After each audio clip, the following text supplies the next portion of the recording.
Ito ang GMA Regional TV News. Tatlong aso ang nasawi matapos umanong lasunin sa Talisay City dito sa Cebu. Sa General Santos City naman, sa pool sa CCTV ang pagnanakaw ng grupo ng mga lalaki sa isang auto shop. Ang mainit na balita hatid ni Efren Mamak ng GMA Regional TV.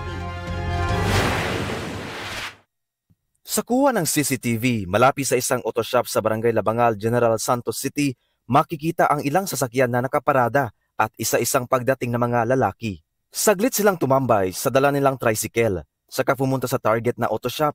Sininyasan ang isa pang kasama hanggang sa pinagtulungan na nilang buhatin at mabilis na isinakay sa tricycle ang kinuwang gamit. Ayon sa may-ari ng auto shop, kabilang sa natangay ang isang transmission gearbox na isang sasakyan na 15,000 piso ang halaga. Ito ang ikatlong beses na ninakawan ng auto shop pero ngayon ay nahuli kam na. Ang modus anang mga tawhana, alos tanan mga shop yun na ilang birada. Kay ambot burag naana siguro sila yung mga kontak nga mga buyer ba ana nga inana nga pisa ilang gikinahanglan. Patuloy ang investigasyon. Makita man yung mga description ng suspect natin, sir. So yun yung ginapollow up ng mga investigator natin ngayon, sir, para ma-check rin natin sa mga previous record ng sa atin, sir, kung may mag-match na mga personalities. Hustisya ang panawagan ng may-ari ng tatlong asong nilason umano sa Talisay City, Cebu. Nagsagawa na ng investigasyon ang mga opisyal ng Barangay Tabunok at Talisay City Veterinary Office sa ikinamatay ng tatlong aso. Ayon sa pamilyang nagmamay-ari sa mga aso, bigla na lang nangisay, nagsuka at naglaway ang 3 sa 5 alagang aso nila. Makalipas lang ang ilang minuto, namatay ang mga ito. Hinala ng pamilya, nilason ang kanilang mga aso. Puro galig ka nang nahubog ang iro. Oh. Ya, angko. Palayo diha, ayo diha paduol. Dagan siya diri pag ana niya ang usa sad ka iro. Siya na silok ni gasuka-suka ko. Wa na duda nako.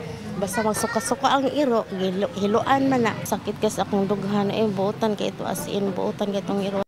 Batay sa pagsusuri ng Talisay City Veterinary Officer, posibleng nilason nga ang mga aso. Actually, wala gyud evidence na kung kinsa gyud ang nagbuhat adto. Actually, gi-review na siya sa mga CCTV and then wala man joy nakita kung kinsa gyud ang nagbuhat adto. So as of now, wala pa gyud suspect. Ipinatawag din ng barangay kapitan ng mga tanod. Duda kasi ng pamilya na baka mga tanod umano ang naglason sa mga aso. Di sa taka-blame sa tag-iya kay duty sila man ang duty sa so ang reply sa mga tanod ilahar yung reply nga una daw kana mga iro adugay na kay na diha. Ikaduha sa daw sa unsa daw makuha nila kung hiluan nila ang iro. Nanawagan ang City Veterinary Office sa may-ari ng aso na magsampa ng formal na reklamo para sa pagsasagawa ng malalim na investigasyon sa kaso.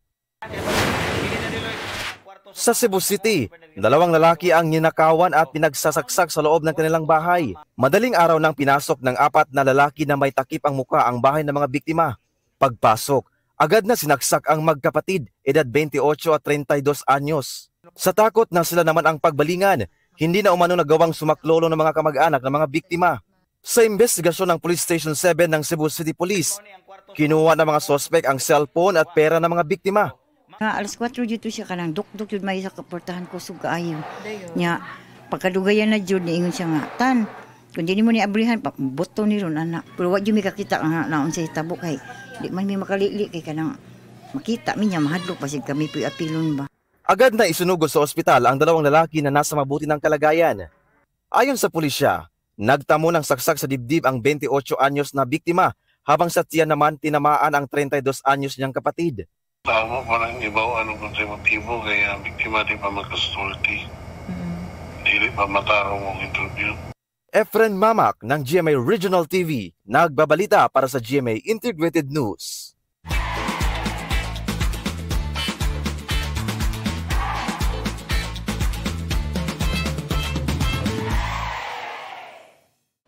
Kapuso, para sa mga maiinit na balita, mag-subscribe sa GMA Integrated News sa YouTube.